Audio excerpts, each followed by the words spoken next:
السلام عليكم ورحمة الله وبركاته. لو بتعملي العيش وما بيرفعش معاكي وبيطلع معاكي طبقة واحدة، انا هقولك النهاردة على كل تركة فيه علشان يظبط معاكي من اول مرة. وكمان هنعمله على الطاسة مش في الفرن. وبما ان رمضان داخل علينا فاكيد العيش ده هيلزمنا في الفطار والسحور. تابع معايا الفيديو خطوة بخطوة علشان تعرفي كل التفاصيل.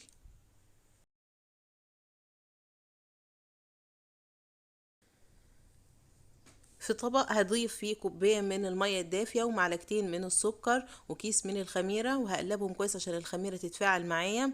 هنزل بنص كيلو من الدقيق ورشة من الملح، وابتدي اعجن العجينة معايا كويس، ولازم اعجنها كويس مدة لا تقل عن 10 دقايق علشان خاطر تديني النتيجة كويسة والعيش يرتفع معايا زي ما شفتوه في بداية الفيديو. انا هنا معايا كوبايه تاني من الميه، بضيفها بالتدريج لحد ما العجينه تتلم معايا واوصل على القوام اللي انا عايزاه. انا هوريكم القوام بتاع العجينه دلوقتي. ملمس بتاعها ناعم، عجينه متماسكه معايا ما بتلزقش في الايد. بعد ما عجنت العجينه انا هنا في الطبق بضيف معلقه من الزيت وبضيف فيها العجينه وبركن العجينه ساعه في مكان دافي لحد ما تخمر معايا وحجمها هيتضاعف. دلوقتي هبتدي اعمل العجينه معايا على شكل اسطواني، وهقطعها معايا قطع متساويه. حجم القطعة جد قبضة الإيد، يعني لما تمسكيها بين إيدك الاتنين هو ده حجم القطعة اللي أنا مقطعاها قدامك كده. ببتدي أقور القطع وبركنها على الرخامة ترتاح 10 دقايق، وبعد كده ببتدي أفرد فيها. هنا بعد ال10 دقايق والعجينة ارتاحت معايا علشان خاطر لما اجي افردها ما تتقطعش معايا وتطلع معايا بالشكل اللي انا عايزاه. وتطلع معايا بشكل اسطواني، الشكل ده. انا هنا بفرد العجينة وهوريكم السمك بتاعها.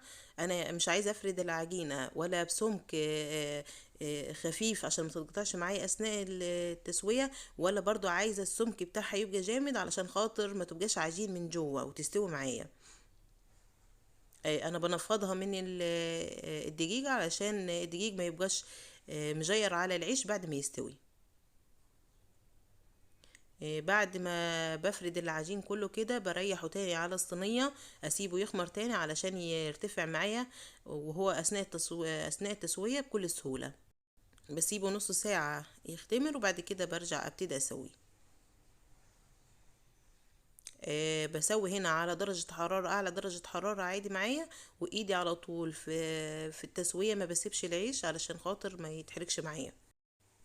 انا بحط العيش زي ما انتوا شايفينه، اول ما بيتشمع معايا على طول ببتدي اقلبه على الجنب التاني علشان خاطر لما العيش يبتدي يرفع معايا ما يبقاش فيه جنب مستوي وجنب لا، فالعيش كده يفرجع معايا وما يتنفخش بالشكل اللي انا عايزاه. لازم اشمعه من الجنبين وبفضل اقلب فيه لحد ما يتنفخ معايا بالشكل اللي انتوا شايفينه ده.